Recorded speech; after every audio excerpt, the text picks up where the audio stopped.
যেই নালে উৎপত্তি আবার সেই নালেই কিন্তু বিনাশ হয়, ইতিহাস সাক্ষী। বিএনপি সময় বিএনপি র্যাব তৈরি করেছিল, কিন্তু এই র্যাবের হাতেই সবচেয়ে বেশি নির্যাতিত হয়েছে বিএনপির নেতাকর্মীরা, এমনটা বিএনপিরই দাবি। আবার বাংলাদেশ আওয়ামী লীগের জন্য এত বড় দুঃসংবাদ যে যে আয়োজনটা চলছে, আর এই আয়োজনটা যদি লিগ্যালি প্রসিডিং করা হয় তাহলে সেটার প্রথম শিকারী হবে বাংলাদেশ আওয়ামী লীগ, আর ব্যান হতে পারে 10 বছরের জন্য বাংলাদেশ আওয়ামী লীগের রাজনীতি। আর এই টোটাল আয়োজনটার প্রধান ছিলেন শেখ হাসিনা, যিনি নিজে নির্দেশ দিয়ে আন্তর্জাতিক অপরাধ ট্রাইব্যুনালটা গঠন করিয়েছিলেন জামাতের নেতাদেরকে ফাঁসি দেওয়ার জন্য। আর আজকে সেই ট্রাইব্যুনালেই আওয়ামী লীগের ধ্বংসের ট্রাইব্যুনাল হিসেবেই আমার কাছে মনে হচ্ছে আন্তর্জাতিক অপরাধ ট্রাইব্যুনালে বেশ কিছু নতুনত্ব আনা হয়েছে। আর এই নতুনত্বটা যদি শুরু হয়ে যায়, এটাকে শুরু করার জন্য সর্বোচ্চ প্রসিডিং চলছে, মনোযোগ দিয়ে শুনবেন।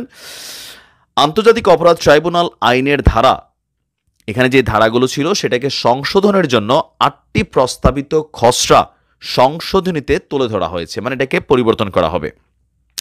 রাজধানীর বিচার প্রশাসন প্রশিক্ষণ ইনস্টিটিউটে এক মতবিনিময় সভায় এই প্রস্তাবগুলোকে তুলে ধরা হয়েছে। খসড়া সংশোধনী 4-13 20 এ নামে 3টি নতুন ধারা, 3-3 12-2 এ নামে 2টি নতুন উপধারা যুক্ত করা হয়েছে। এছাড়াও 3-2 এ 4-2 ও 19 ধারায় সংশোধন আনার প্রস্তাব করা হয়েছে, যেটা আওয়ামী লীগ সরকারের সময় গঠিত হয়েছিল। খসড়া সংশোধনীতে সবচেয়ে গুরুত্বপূর্ণ যেখানে আওয়ামী লীগের ধ্বংসের ডাকটা উঠে আসছে, গণহত্যায় নেতৃত্বের অপরাধে রাজনৈতিক দলগুলোকে 10 বছরের জন্য নিষিদ্ধ করার মতন বিধান যুক্ত করার প্রস্তাব করা হয়েছে। বিষয়টা বোঝেন নাই? এই মুহূর্তে গণহত্যার মামলা কার বিরুদ্ধে হচ্ছে? আওয়ামী লীগের বিরুদ্ধে হচ্ছে, শেখ হাসিনার বিরুদ্ধে হচ্ছে। আর এখানে যারা গণহত্যা করবে ইন ফিউচারও, ভবিষ্যতে কোনো রাজনৈতিক দল ক্ষমতাকে পাকাপোক্ত করতে, সেই ক্ষেত্রে তাদের বিরুদ্ধে যদি এই আন্তর্জাতিক অপরাধ ট্রাইব্যুনালে কোনো মামলা দায়ের করা হয় আর সেটা প্রমাণিত হয়, তাহলে সেই রাজনৈতিক দলের রাজনৈতিক কর্মকাণ্ড 10 বছরের জন্য ব্যান করে দেওয়া হবে। এটা আইন তৈরি করা হচ্ছে।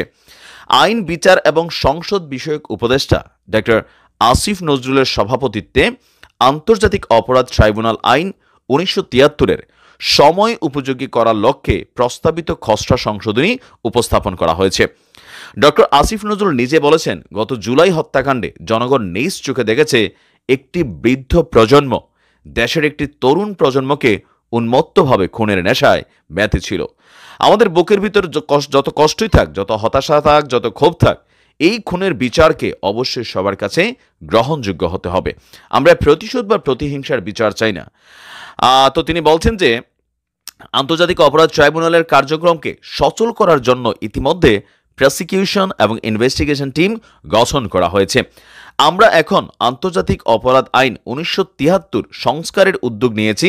যারা এ বিষয়ে বিশেষজ্ঞ তাদের মতামত নিয়ে আপনার এখানে মানে সংশোধন করা হবে। তো এই সংশোধনের আওতায় যেই নিয়মটা আমরা এখানে কানেক্টেড দেখলাম, আমরা একটু ডিপলি দেখি। বলা হয়েছে, 8ম সংশোধনীর মাধ্যমে কোনো রাজনৈতিক দল যদি এই আইনের অধীনে কোনো অপরাধ করে তাহলে সে দলকে 10 বছর পর্যন্ত নিষিদ্ধ করার বিধান রাখা হয়েছে।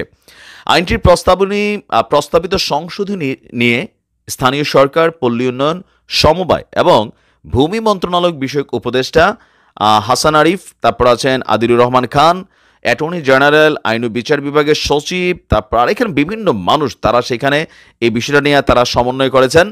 আর এটা নিয়ে জাতিসংঘের আবাসিক সমন্বয়কারী অফিসের কর্মকর্তা জাহিদ হোসেন, সাংবাদিক ডেভিড বার্গম্যান, আইনজীবী ব্যারিস্টার জ্যোতির্ময় বড়ুয়া, মানে নানানভাবে যাদেরকে নিয়ে এটা নিয়ে কাজ করার জন্য একত্রিত করা হয়েছে। আর এখানে একটা clear message for Awami League.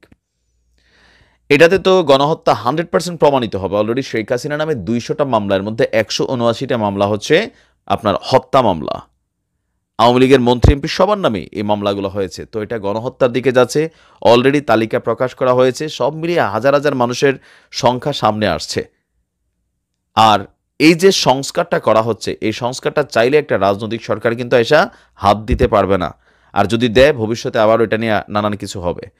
তো আমি যতটুকু বুঝতে পারতেছি যে আওয়ামী লীগ আগামী 10 বছরের জন্য নিষিদ্ধ হতে যাচ্ছে, কারণ এই আইনটার সংশোধনী করা হচ্ছে গত জুলাই আগস্টের যে হত্যাকাণ্ড সেটাকে পারফেক্টলি বিচার করার জন্য। পাশাপাশি ইন ফিউচার যদি কোনো রাজনৈতিক দল আবারও ক্ষমতাকে এভাবে আঁকড়ে ধরতে চায়, হোক সেটা বিএনপি, হোক জামায়াত ইসলাম, জাতীয় পার্টি, সামাও তাদের জন্য ঠিক একই নির্দেশনা সামনে আসতে যাচ্ছে। শেখ হাসিনার চট করে ঢুকে যাবে না, চট করে ঢুকলে পট করে এবার গ্রেপ্তার করে ফেলা হবে, দলটাকে ব্যান করে দেওয়া হবে। যেমনটা জামাতকে নির্বাহী আদেশে আওয়ামী লীগই ব্যান করে গেছিল। পরিস্থিতি অনেক খারাপ আসতেছে, ভালো হয়ে যান।